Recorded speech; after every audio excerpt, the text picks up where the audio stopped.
नगर के जंगल में टुनटुनी नाम की एक चिड़िया रहा करती थी। वो अपने खेत में जामुन की फसल उगाया करती थी।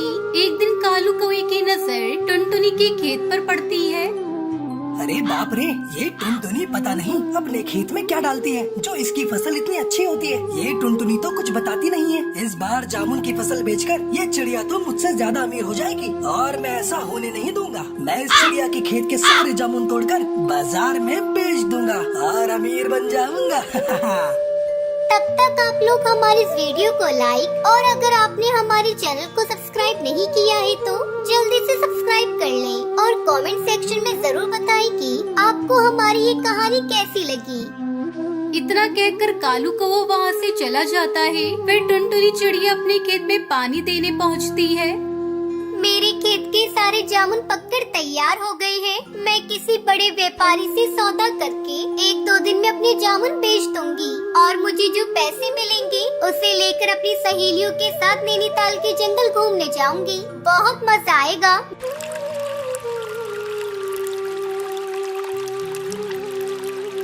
मैंने पूरे खेत में पानी डाल दिया है। अब मैं घर चलती हूँ, कल फिर से आऊंगी। टुनटुनी चिड़िया खुशी खुशी अपने घर चली जाती है। उसी रात कालू कौवा टुनटुनी चिड़िया के सारे जामुन की फसल चुरा लेता है और अगली सुबह उसे बेचने के लिए दूसरे जंगल चला जाता है। जब टुनटुनी अपने खेत पर आती है तो देखती है कि उसके सारे जामुन गायब होते हैं। टुनटुनी रोने लग जाती है। हे भगवान, ये क्या हो गया? मेरे सारे जामुन कहाँ गए? किस कमबख्त ने मेरे जामुनों को चुरा लिया? अब मैं क्या बेचूंगी? मैं तो भूखी मर जाऊंगी। तभी टुनटुनी चिड़िया को कालू कौवे का पंख गिरा दिखाई देता है। अच्छा, तो ये काम कालू कौवे का है। मैं उस कालू कौवे को छोड़ूंगी नहीं। टुनटुनी चिड़िया उड़ती हुई कालू कौवे के पास जाती है और उससे कहती है, अरे ओ कालू, बाहर निकल। तूने मेरे जामुन चुराने की हिम्मत कैसे की? सीधे तरीके से मेरे जामुन वापस कर दे, नहीं तो उन जामुन के पैसे मुझे दे। कौन से जामुन? किस जामुन की बात कर रही है तू? मैंने सारे जामुन बेच दिए हैं। अब कुछ नहीं है मेरे पास और चली जा यहाँ से, नहीं तो मैं धक्के देकर तुझे बाहर फिकवा दूंगा। तूने मुझ गरीब के पेट पर लात मारी है। भगवान तुझे कभी माफ नहीं करेगा। टुनटुनी बहुत दुखी होती है और बहुत रोती है। उसे रोता हुआ देखकर बंटी कबूतर उसके पास आता है। बंटी कबूतर टुनटुनी चिड़िया के पिता का दोस्त होता है। क्या हुआ टुनटुनी, तुम क्यों रो रही हो?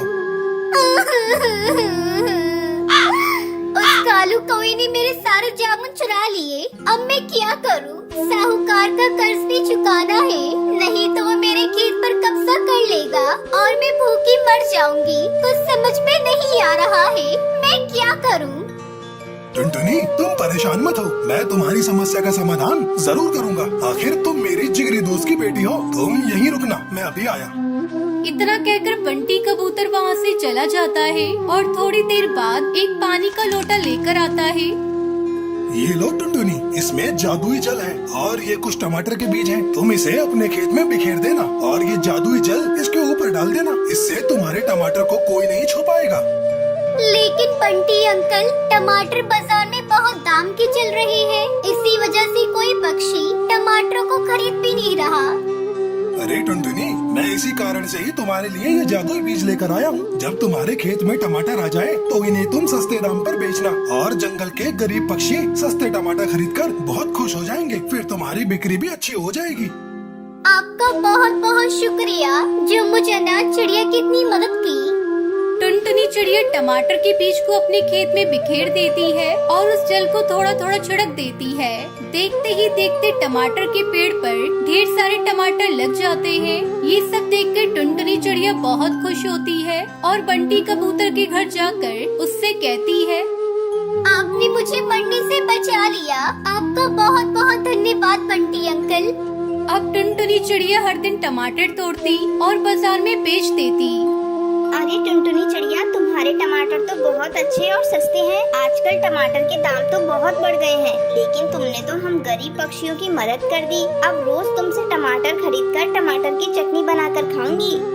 धीरे धीरे टुनटुनी चिड़िया टमाटर बेचकर अमीर बन जाती है। कालू ये सब देखकर जल भुन जाता है और एक बार फिर से चोरी करने की सोचता है, लेकिन जैसे ही वो टमाटर को हाथ लगाता है उसे करंट का एक झटका लगता है। अरे बाप रे, इस चिड़िया ने तो टमाटर के पेड़ पर करंट लगा रखा है। कालू कौवा वहाँ से भाग जाता है और फिर टुनटुनी चिड़िया टमाटर की खेती करके खुशी खुशी रहने लगती है। ये कहानी हिमालय के घने जंगल की है। वहाँ एक बिल्लू बिल्ला रहता था जिसे अपनी ताकत और अपनी फुर्ती पर बड़ा ही घमंड था। वो अपने आगे किसी को भी गिनती में नहीं लेता था। छोटे मोटे पक्षियों को तो वो यूँ ट्रीट करता है कि मानो वो ही जंगल का राजा हो, और करे भी क्यों ना। जंगल का राजा भी अंदर ही अंदर कहीं न कहीं उस बिल्लू बिल्ला से डरता था, और जब राजा किसी से डरता हो तो प्रजा की तो बात ही क्या। बिल्लू बिल्ला के इस रवैये से पूरे जंगल के सारे पक्षी दुखी थे। कई पक्षी उसे समझाने की कोशिश भी करते, पर वो कभी भी किसी की सुनता नहीं था। यहाँ तक कि उसकी बचपन की दोस्त टुनटुनी चिड़िया भी उसे समझाने की कोशिश करती है। यार बिल्लू, देख यार, स्कूल के दिनों की बात और थी। अब मुझे बिल्लू नहीं, बिल्लू बिल्ला का आदर, और पूरे जंगल में ना अपनी इज्जत है, इज्जत। इज्जत नहीं, सभी डरते हैं तुझसे। मेरी बात मान, अब ये लड़ना झगड़ना छोड़ दे, इसमें कुछ नहीं रखा है। तेरी तरह मैं डरपोक नहीं हूँ, शर्म आनी चाहिए तुझे। मेरी दोस्त होकर भी मेरी तरह ठाठ से नहीं रहती, डरपोक कहीं की।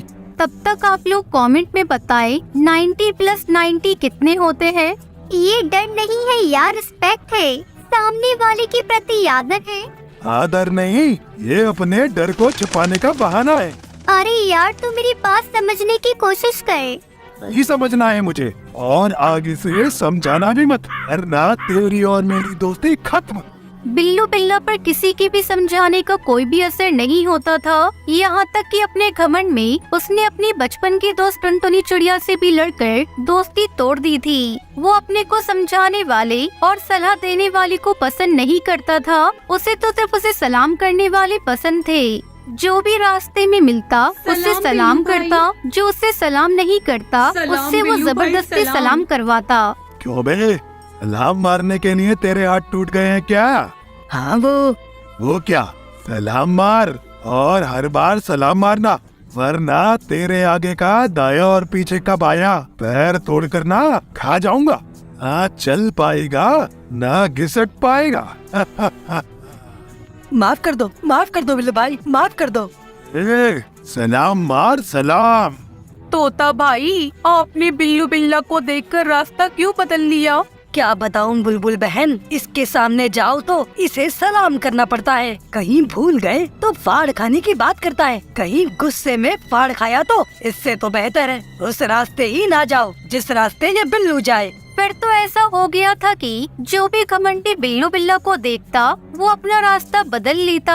कोई भी उससे उलझना नहीं चाहता था, ना बहस करना चाहता था। जबकि बिल्लू बिल्ला था कि जिस पर नजर पड़ जाती जबरदस्ती उसके सामने पहुंच जाता और उसे खुद को सलाम करने को बोलता। उसे इतना घमंड हो गया था कि एक दिन उसके बचपन की दोस्त टुनटुनी चिड़िया उसे मिल गई तो वो उससे भी बोल पड़ा।